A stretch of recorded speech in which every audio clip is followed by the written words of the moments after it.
You are Locked On Bruins Postcast, part of Locked On Sports Los Angeles on the Locked On Podcast Network. Your team every day. Da, da, da, da, da, da, da, da, da, da. Man, oh man, am I proud of this team? Am I proud of this program? Am I proud of my school? What a win for our Bruins today. Go to Nebraska in a rough environment, an absolutely flawless performance outside of a couple penalties. I mean, just foolish stuff in this game. The refs were crazy, trying to give Nebraska this one. But man, oh man, am I proud of DeShaun Foster, of Eric Bieniemy, of Ikaika Malloe, of Ethan Garbers, of the offensive line, of the running game, of everybody. So much criticism being thrown at DeShaun Foster, being thrown at Eric Bieniemy, this offensive line, this running game, this defense at times at the end of the Minnesota game. And rightfully so, for the most part, okay? This season did not start as any of us wanted it to. But man, oh man, does the future look a lot brighter for UCLA football after a impressive performance in a 27-20 win against Nebraska, a Nebraska team that took Ohio State to the last second, a Nebraska team that killed Colorado, and is a bowl hunting 5-3, trying to clinch a bowl game today. The place was packed. It's one of the toughest environments in college football, even though Nebraska hasn't been elite in recent memory. And we're going to get into it. This game was not as close as the score shows at all. And it's ridiculous that it came down to the final drive, but the better team absolutely won today. All three phases for UCLA were better than Nebraska, and not particularly close for all three.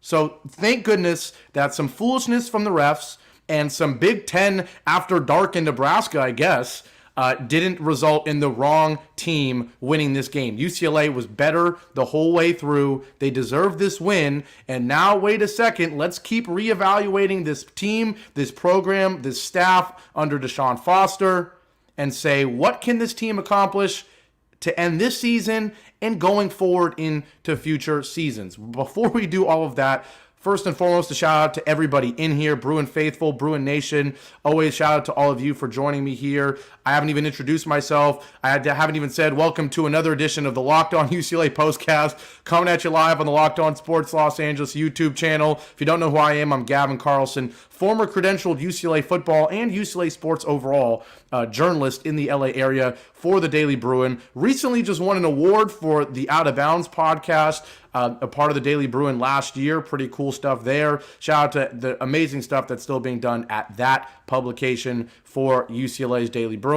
And also a shout out to the sponsor of today's show. It is FanDuel. You can start the season with a big return on FanDuel. New customers can place a $5 bet and you'll get started with $150 in bonus bets if you win your first $5 bet. Visit FanDuel.com to get started. Now, I don't know what else to say other than, once again, I'm going to repeat it. This game was nowhere near as close as the 27-20 score would indicate. UCLA dominated this game from start to finish. And from start, I mean from start. DeShaun Foster makes a statement and does something that I don't really love, to be honest. He says, give me the ball to start the game. And, I'm sitting there going, I get it. We're coming off a nice win, and then we had the bye. But, I don't know if we're ready to take the ball and march down the field and score on the first drive at Nebraska. And that's exactly what UCLA and specifically Ethan Garbers did. You take the ball, you go 14 plays, 68 yards. And one thing that did happen on this drive, and one thing that was a storyline coming into this game, is which team would be better in the red zone, because two red zone offenses that have both really struggled. UCLA under 50% in their touchdown conversion in the red zone. I don't think Nebraska much better. And so we did see UCLA, ruin a great drive by only getting 3, but still 68 yards on 14 plays, and everything was working. right away, 4-yard run on first down. Seems like not a big deal, but the first play, you're getting positive yardage in the run game. You could have easily gotten stuffed on the first carry of the game. The crowd would have gotten loud. It could have been a 3-and-out. This could have been a completely different game. But you run for 4. Garbers to Malloe for 9. That connection was there all the time. Garbers to Bryce Pierre for 7, then Sturdivant for 7. A lot of tight window throws, and then Quasi Gilmer continues to be the deep threat. He ended up being the Sturdivant for most of this game after Sturdivant got knocked out, but just all over the place in terms of 8 completions in his first 9 throws for Garbers, all 8 completions to a different receiver. That is an offense that is absolutely humming.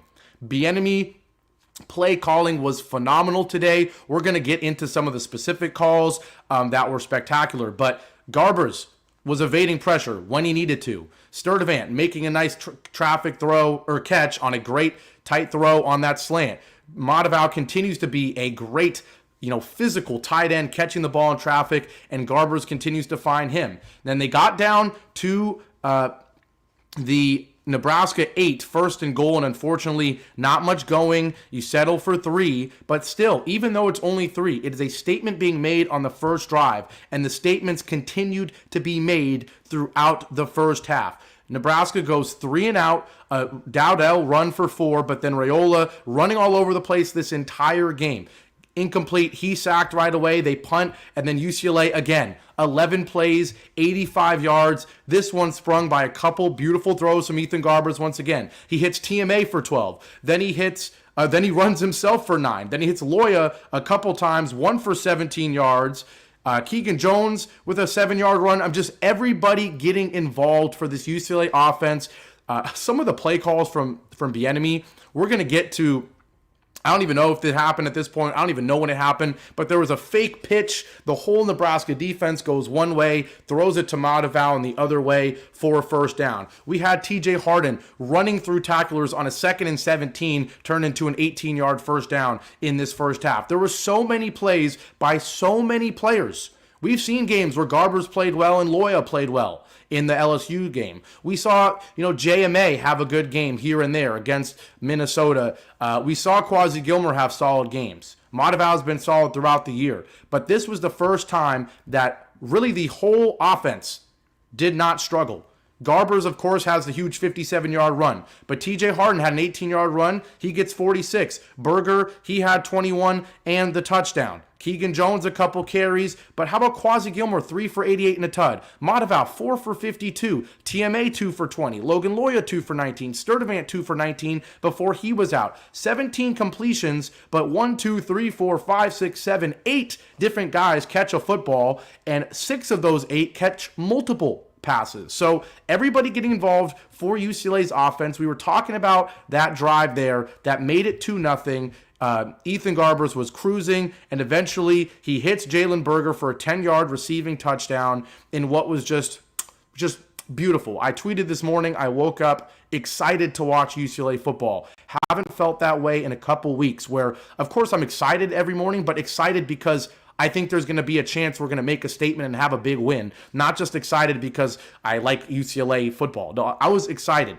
I felt like this could be a program turning around, a season, flipping win, a program defining win, and it was. It was. And it started, like I said, you go up 10-0. Then the foolishness happened, which we'll talk a lot more about later in this show. We had a Nebraska touchdown drive that was fueled by one of the 3 ridiculous unsportsmanlike conduct penalties. Nebraska cuts it to 3.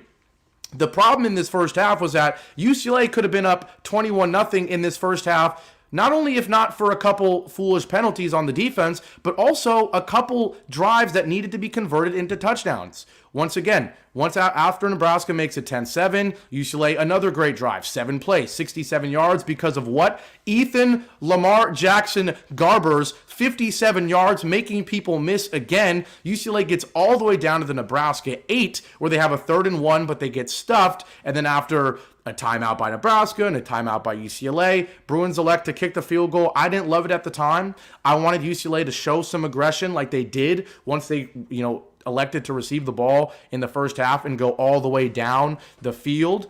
I wanted to see them be aggressive there on 4th and 1 at the Nebraska 8. Go get the first down, go get a touchdown, and be up 2 scores at 17-7 like they deserve to be. I mean, there was a moment in this game where Dylan Raiola was 0 for 4. There was a moment where he was like 3 of 11. He was awful. He couldn't do anything. This defense, Jay Toya, Oladejo, Kane Medrano, Schlesinger, the defensive backs. We're going to get into Ikaika Malloe and the genius that he did today defensively calling this game. But, I mean, the moral of the story is UCLA should have been up 2, if not 3 scores going into the break. And so when it's 13-7 and when Nebraska's got the ball with 6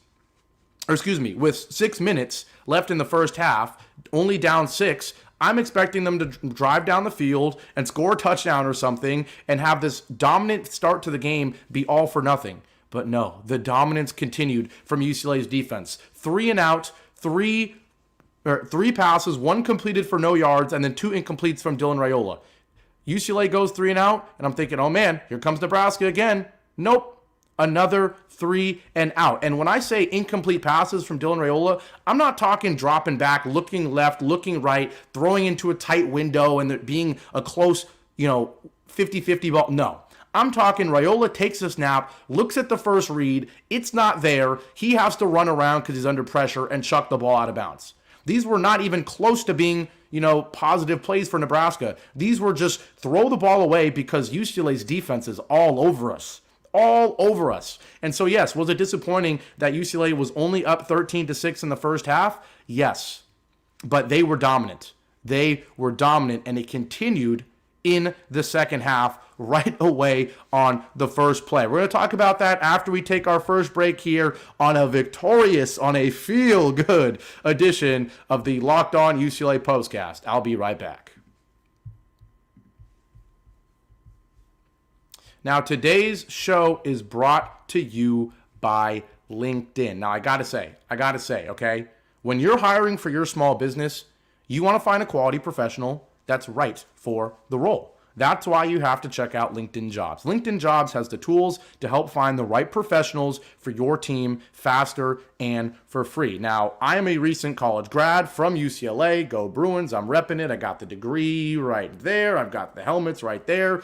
I got the sash right there. I'm a recent UCLA grad. I was looking for jobs, and of course, I use LinkedIn for that. But in my previous job, I was working for a LinkedIn recruiting firm that was helping small businesses find candidates. And LinkedIn is the place to be. It's as simple as that. LinkedIn isn't just a job board. LinkedIn helps you hire professionals you can't find anywhere else, even those who aren't actively searching for a new job, but might be open to the perfect role. In a given month, over 70% of LinkedIn users don't visit other leading job sites. So if you're not looking on LinkedIn, you're looking in the wrong place. On LinkedIn, 86% of small businesses get a qualified candidate within 24 hours. That is quick. Hire professionals like a professional on LinkedIn, okay? 2.5 million small businesses use LinkedIn for hiring. So if you're a small business, why the heck aren't you?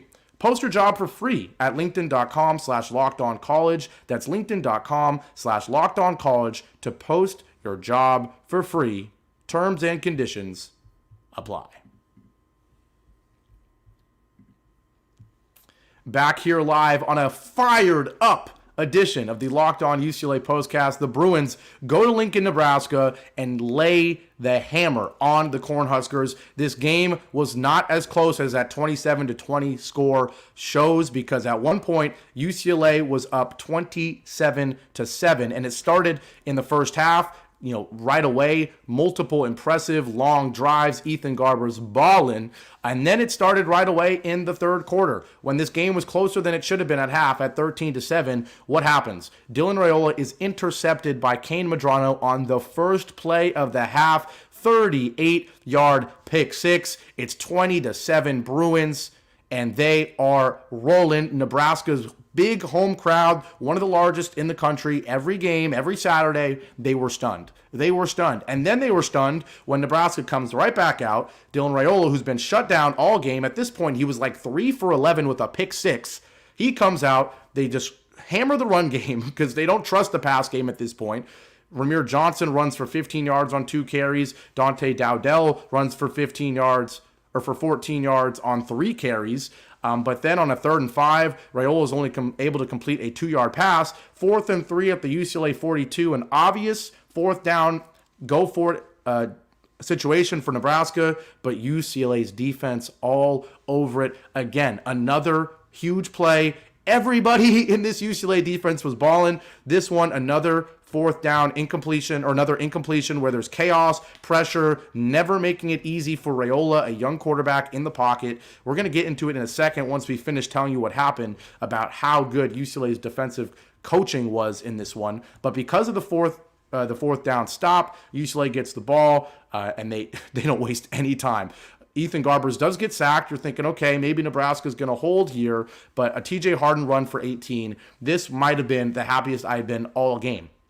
You're up 20-7. You get sacked early. You're thinking, okay, it's going to be a 3 and out, but you're still up 13 points. No. TJ Harden runs for 18, and then the very next play, there was some weird reviewing stuff to make sure Harden got the first down. He got it, and I'm going to be honest. I'm always honest with you guys.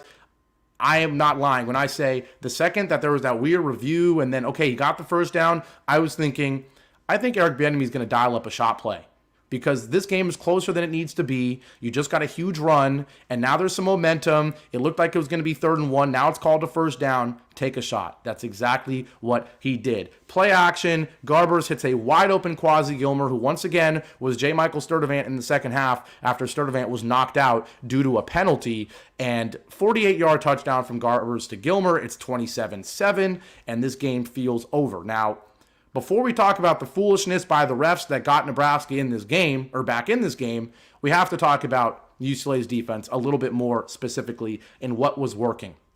The play calling from Mr. Malloe was phenomenal. They were talking about it on the broadcast. Every single play, whatever UCLA was showing pre-snap was not what they did. They'd show double A gap pressure, they'd back out. They'd show zone coverage, soft coverage. Jalen Davies or Kane Medrano or Swessinger would come flying in out of nowhere on a delayed blitz. And every single time, Raiola came back to pass. He's a young quarterback. He had no idea what was going on. No idea. Raiola would snap the ball, look to his first read. It wouldn't be open. And by the time he could even get to his second read, there was some late pressure coming at him, if not by a blitz, just by the guys on the edge, just by Jay Toya up the middle. Every single time. I mean, literally, there was, like I said, there was 3rd downs where Raiola wasn't even making a throw in the field of play. He's throwing the ball out of bounds. There was more questions about whether or not there were going to be intentional groundings called than if there was going to be 3rd down conversions, because throws weren't even being made to receivers. They were being made to the Cornhusker fans in the stands. It was a dominant performance by UCLA's defense. And no, it wasn't like last year where UCLA would drop into coverage and Liatu Latu and one of the Murphy twins would just come around the edge and make pressure happen. This was all because of coaching, disguising blitzes, disguising coverage, and even on all 3 of Nebraska's touchdowns, which we'll get into right now, all 3 were because of ridiculous penalties. I am not a homer when I say this, okay? Some people are accusing me of being a homer. I am usually pretty honest about how I feel, about if it's on UCLA, if it's on their coaches, if it's on whatever. I actually genuinely think all 3 of those unsportsmanlike conduct penalties were no calls. They should not have been called. The first one, Oladejo, we force a 4th down. Oladejo puts up the fist, which means 4th down, and okay, he turns to the Nebraska bench and takes a step forward. Unless he said a cuss word or something right in the ears of the official, that's not a penalty, okay? The Big Ten is supposed to be some big, bad conference, tough. UCLA's powder blue. We're supposed to be the soft ones. Wait a second. Who's so caught up in their feelings that Oladejo can't put up a 4th down fist, turn to the Nebraska bench, and take 2 steps?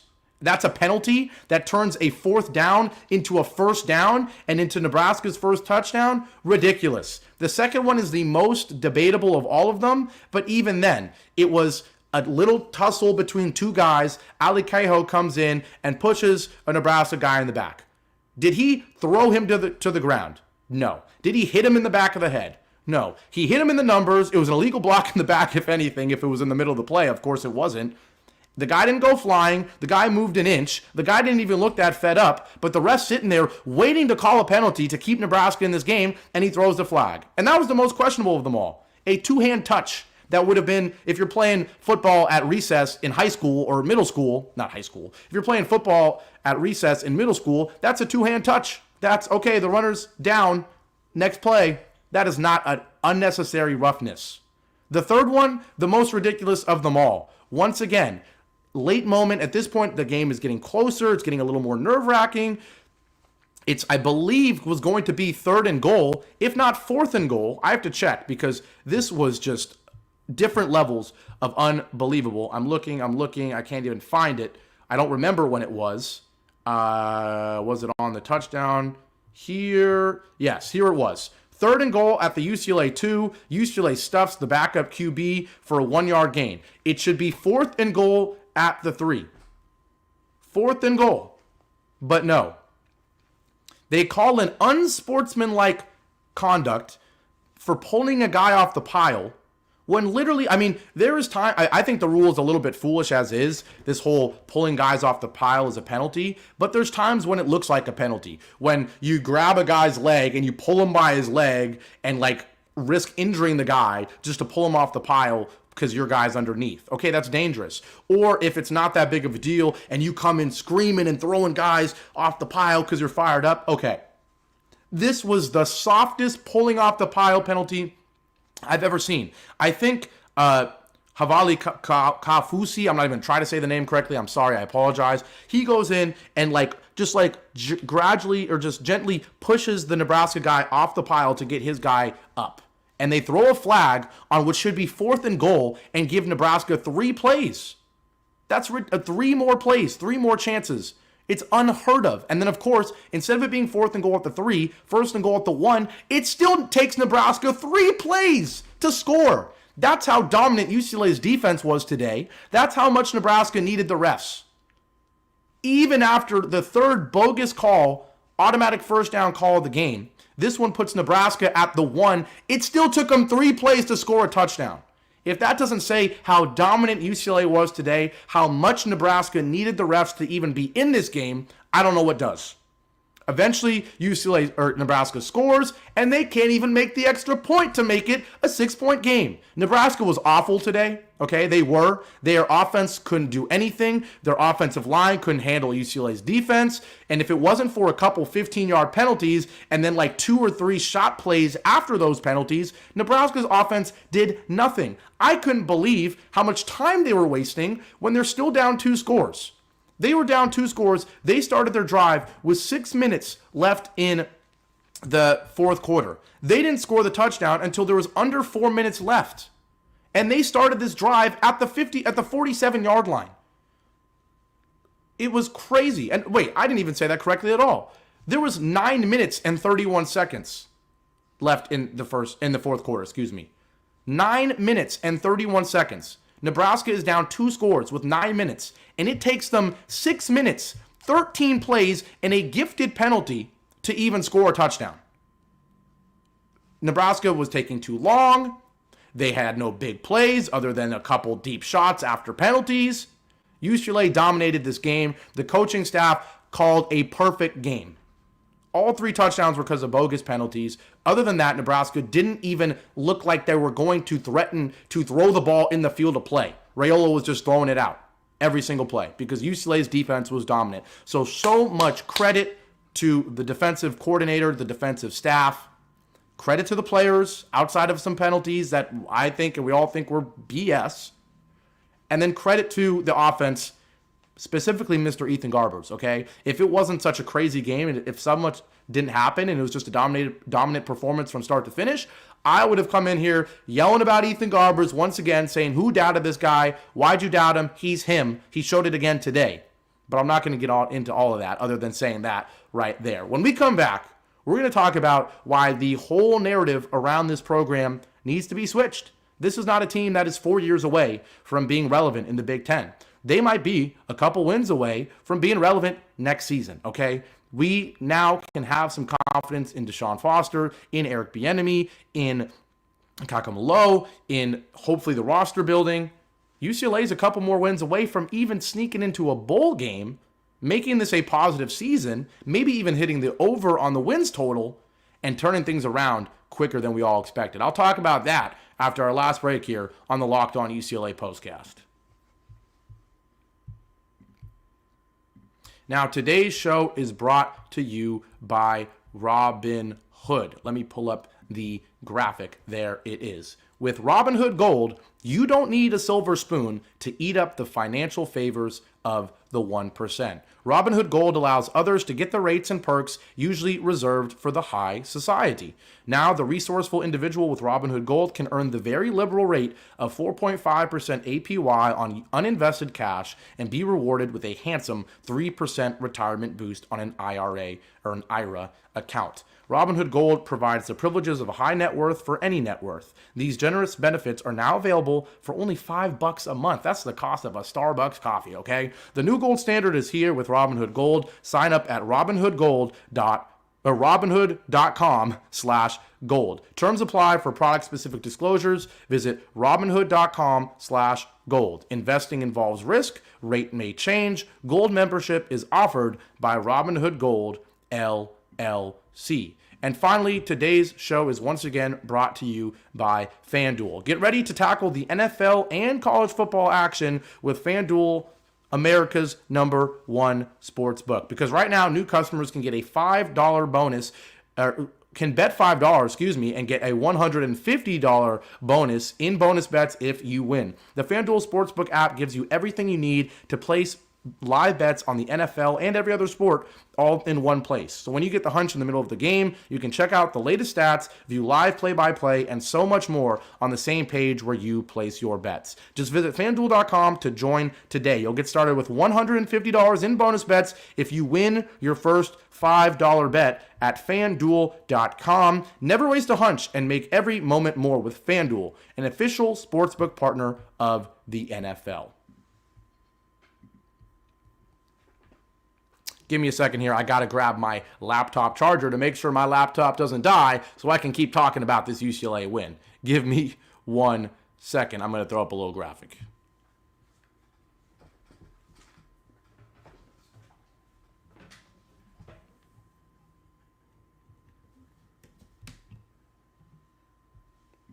Okay, we're back from our regularly scheduled programming. How about that win? How about that win? Sean's over here saying, Gav, where's our A-clap? It's coming. Don't worry. We're finishing it off with the A-clap. He said he's asking me if I'm going to be at the Iowa game. TBD there. I'm planning on it. Planning on being at the USC game for sure. But TBD on Iowa. It is hard because, once again, I have to leave the game early in order to come back and do this show. So unless I can figure out some arrangement where I can do the show live from the Rose Bowl after the game and actually be able to stay the whole game, it's always a question of if it's really worth it to drive all the way to Pasadena, all to have to leave after 3 quarters. But given the way this team is playing, I might have to do it. Yes, some questionable officiating. Did the Big Ten hire the old Pac-12 refs?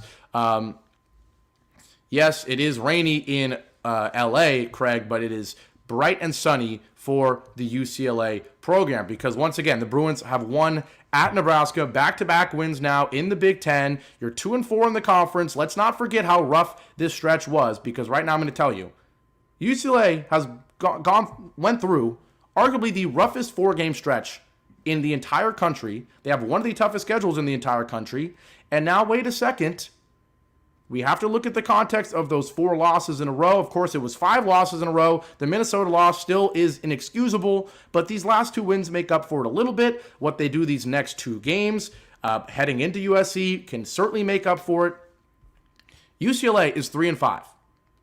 They beat Hawaii, and it was not impressive, but it's the first game for a new head coach. They lost to an Indiana team that, sure, was unranked. And at the time, you saw my postcast, over 10,000 people did, which was amazing. I thought it was a program-defining loss. Little did we know, Indiana is not just good. They are really good. They are now 9-0. They are going to be a top 10 team when you look at the rankings next week. LSU, at moments, has been a top 10 team. Oregon is the #1 team in the country, and Penn State is a couple plays away here today against Ohio State from arguably being the #2 team in the country, okay? So you played 2 of the at least 3 or 4 best teams in the country another top 10 team in Indiana, another team that on a good day is a top 10 team in LSU. Those are 4 losses that, I'm sorry, I don't care who the head coach is, UCLA should probably lose all 4 of those games until they really turn things around. The Minnesota loss sucked. It sucked. But outside of the Minnesota loss, you have 3 wins, including an impressive win at Rutgers that, once again, the score there was probably closer than it should have been. And then this win at Nebraska, I know they got thumped by Indiana, but they took Ohio State to the last couple of seconds. And we dominated Nebraska the whole game. Once again, if the refs don't play a role, this game is probably a 3-score win. And statements are being made, okay? So now you look at that season, once again, what's happened with the context of the opponents we've played. You're 3-5, and you probably should be 4-4 if you beat Minnesota. Those are 4 games you should win, 4 games you should lose. And arguably, the Nebraska game isn't even a game you should win, okay? So I think you're about as you expected as a program if you beat that Minnesota, if you win that Minnesota game. If you're 4-4 right now, if you're 3-4 or 3-3 in the conference, I'm thinking, okay, that's very impressive and kind of as good as, if not better than we could have expected under DeShaun Foster in his first year. Now you have an opportunity to host Iowa. This becomes a big game. They threw on a Friday night because UCLA looked like we're down in the dumps. Okay, let's be honest, we're still a 3-5 team. Still one of the bottom teams of the Big Ten. But now you have an opportunity here. You can beat Iowa at home, absolutely. And now, based on what I've seen, I'm picking UCLA to beat Iowa at home. You win that game, you've won 3 Big Ten games in a row, including 2 against Nebraska and Iowa, the type of Big Ten teams that UCLA needs to beat if they want to be a relevant team in this conference. Nobody is expecting UCLA to be better than an Ohio State or a Penn State or an Oregon or even, let's be honest, a Michigan anytime soon. But we can be, and we need to be, because that's how much I believe in my school and how much I think we need to remember. The last times we're playing against Nebraska and Brett Hundley's coming in to that stadium and, having this huge comeback on an emotional day and making UCLA a top 10 team. It wasn't that many years ago when UCLA and DTR were playing against Oregon with a college football playoff berth basically on the line, playing Caleb Williams at the Rose Bowl, winner, going to the Pac-12 championship. College football playoff berth still a possibility for both teams, okay? These were not that long ago, okay? So, come on now. If we can beat Nebraska, Iowa, and Rutgers 3 games in a row, we're making a statement that even at our worst, we are better than these historic but mid-modern programs, okay? Make no ifs, ands, or buts about it. Iowa has been ranked basically every year, but they are mid every single year. Nebraska is not back yet, okay? So they're a mid program. Minnesota we should have beat. They are mid, if not worse. Rutgers, I'd say this year is mid, not terrible. We can be better than those teams. And what we've seen from Washington and what we've seen from USC, we can be better than those teams. So wait a second. If UCLA can win, let's say this. You win 2 of your next 3 between Iowa, Washington, and USC. You win 2 of your next 3. You're 1 game under 500 in your first year in the Big Ten in a year where it looks like you weren't going to win a game in the Big Ten. Okay? You win 2 of your next 3. You're 5-6 going into a Fresno game where if you win that game, you go 6-6, you're going bowling after everything we've been through this year. You're going to a bowl and things look like it's not going to be a 4-year rebuild under DeShaun Foster or a 3-year rebuild that doesn't find success and then DeShaun Foster's fired. It's looking like, wait a second, next year or maybe the year after, UCLA's not going to be better than Ohio State or Penn State or Oregon. But we might even, be there in terms of the Michigan program we're seeing right now. Certainly the Nebraska and Iowa and Washington and USC programs we're seeing right now, UCLA can flirt with having a positive record in the Big Ten, being ranked at times throughout the season next year. That can happen under DeShaun Foster. Today confirmed that because this is an impressive win against one of those teams in the Big Ten that's fighting, is certainly not in the upper echelon, the Ohio State, Michigan, Penn State, Oregon, at all. But they're fighting to be like that number 5 or 6 team. Indiana's that right now. And then after that, there's a huge drop-off. The Nebraskas, the Iowas, the UCLAs, I'm putting us there. Then you get to the Rutgers, the Minnesotas, the Michigan States, the Washingtons, the USCs. we're right there. And we can be in that next tier in the Big Ten. I think that is a reasonable goal for UCLA in the next couple of years. If you can be 5th or 6th in the Big Ten, with the way the college football playoff is set up now, 3 or 4 teams are going to make it into that every year from the Big Ten, right? It feels like Ohio State and Penn State are still locked to be in it despite not being the best team in the conference. Oregon is, of course, going to be in it. They're the number 1 team in the country, barring craziness. But I think Penn State and Ohio State are still certainly both in it, right? So that's 3 teams guaranteed. So UCLA's peak, their potential is to fight to be that 4th team in the Big Ten every year outside of those 3. And there's going to be years where Penn State slips up and Michigan is that elite team instead, right? But for now, with the way the conference is looking, looks like there's those 3 teams and there's everyone else. UCLA can be at the top of everyone else. They truly can be, okay? So they're not going to do that this year. But if you can win 2 of your next 3 against Iowa, at Washington, and at home against USC, like I said, you go to 5-6 on the year. You're only 1 game under 500 in the Big Ten. You can beat Fresno State. You can go 6-6. You can go to a bowl. That's awfully impressive after how the season started for UCLA. So the light is there at the end of the tunnel for this season and certainly for seasons beyond that. But with all that being said, we're going to wrap this one up here on a very excited edition of the Locked On UCLA Postcast. Shout out to everybody. Shout out to Sean the Bomb, who had about 500 comments here. Appreciate them all. He says, I don't think Gavin's a homer. He says Ethan, Lamar, Jackson, Garbers, like I said. Shout out to you. Shout out to BC, who says, go Dodgers, even after you're already celebrating your World Series. Okay, you got it. Okay, go celebrate it. I don't want to hear it. If you don't know, I'm a Giants and Angels fan, so I don't like the Dodgers at all. But congrats to the LA people who got to celebrate that. Congrats to Nebraska for seeming closer than they were in this game, thanks to the refs. But we were dominant in this one, and we should be proud of UCLA today. Beating a historic college football program in Nebraska in their place in our first year in the Big Ten. That's a big deal, okay? And like Craig is saying, Rams tomorrow. Please join me tomorrow for the Locked On Rams postcast as the Rams continue to look to turn around their season and make a playoff berth a possibility. But for now, celebrate this UCLA win tonight and join me tomorrow for the Locked On Rams postcast. And now, as Sean is begging for, it's 8 clap time. And 1, 2, 3, 4, 5, 6, 7, 8, UCLA. UCLA, fight. Let's go. Bruin Nation, we did it. Big time win. Go celebrate it. I'm going to go celebrate it. I'm actually about to go to the Clippers game because I work for the team. So go Clippers tonight against the Thunder. Make sure you watch the Locked On Clippers postcast with my man Pete Fox on this same channel. Subscribe, comment, like, all that good stuff. I'll see you tomorrow, and I'll see you next week on Friday after UCLA and Iowa, which is hopefully another win. All right, take care, everybody. Go Bruins, and have a good one.